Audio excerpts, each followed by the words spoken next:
Well, the stimulus finally kicked in.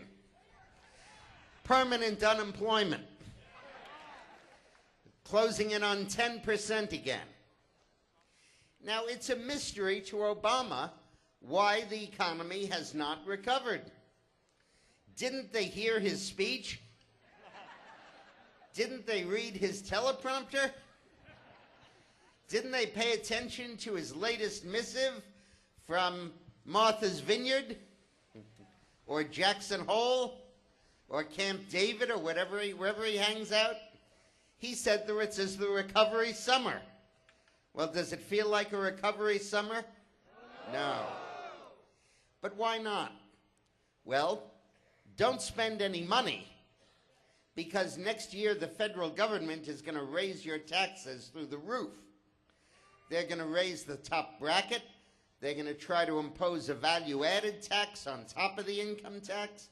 They've raised the Medicare tax. They're going to raise the capital gains tax. They're going to raise the inheritance tax.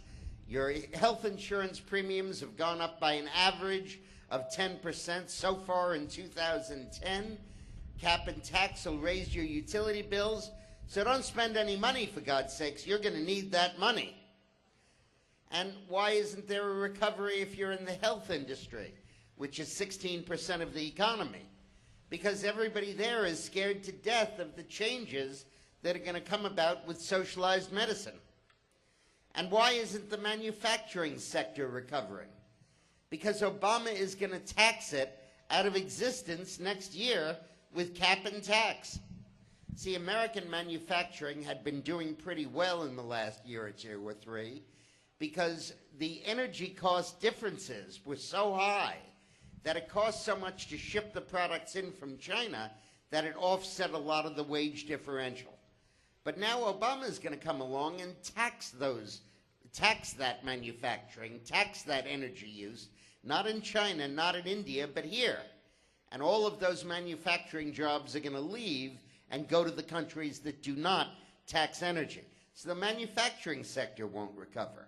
And the energy sector, another 6 or 7% of the economy, this president's declared war on coal, war on oil, war on domestic oil and energy exploration, war on natural gas exploration, so they're not going to grow either.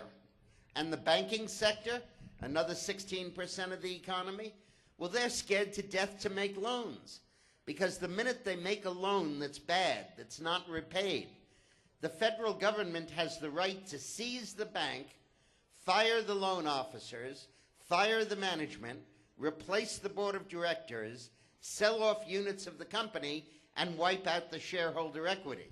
So the banks aren't going to make any loans.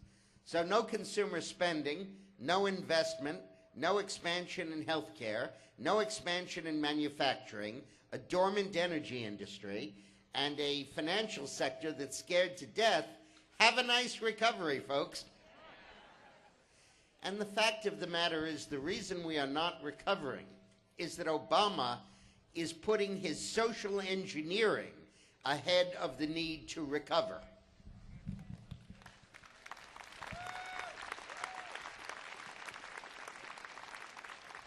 To Obama, the recession is an excuse to increase government spending. To Obama, the Wall Street abuses are an excuse to take over the financial industry. To Obama, the bankruptcy in the auto industry is an excuse to take it over. To Obama, climate change is an excuse to take over the energy industry and the manufacturing industry. And the uninsured are an excuse to take over the healthcare industry. This president took office with an agenda, and there's only one thing that's going to deter him, and that's when we take this country back in November.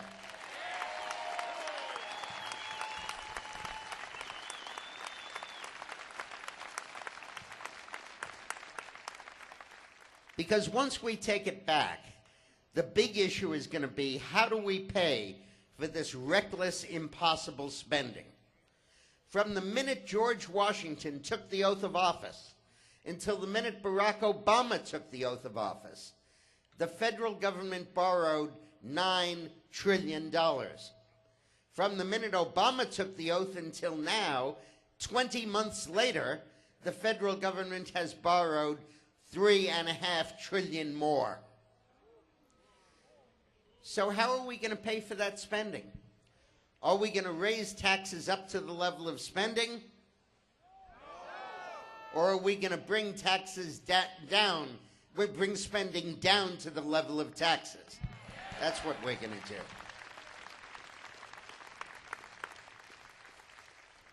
Because when Obama took office, the government spent 30% of our economy. Now it spends 40% of our economy.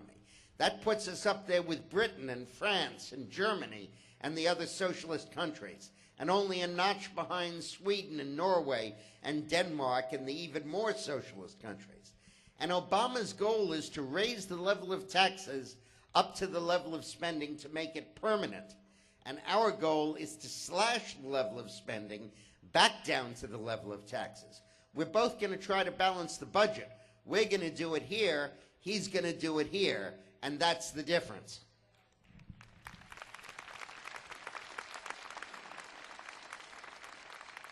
I believe that Ronald Reagan ran a budget deficit so that he could force liberals to stop spending money.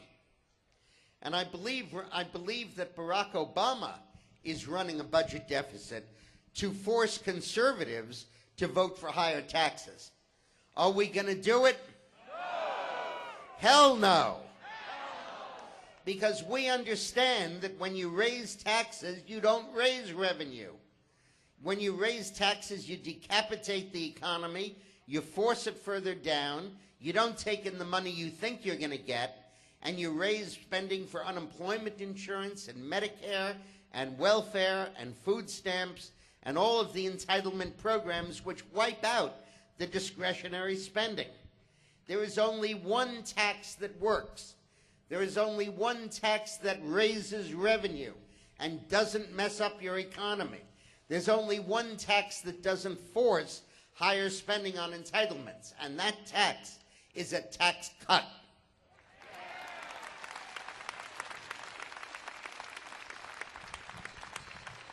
And I'm not just speaking from theory here.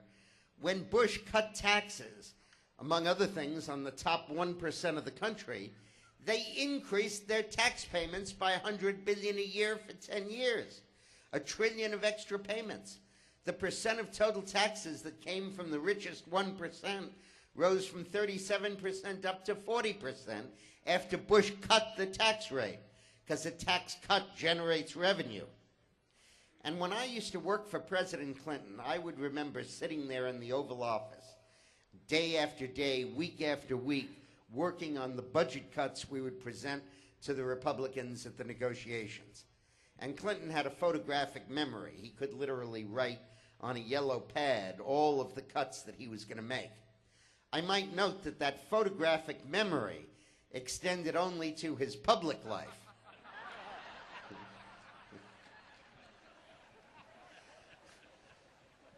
When it came to his private life, Bill Clinton was almost an amnesiac. I remember once I was on the phone with Betsy Wright, his chief of staff. And my wife was on the phone with me too, listening to her.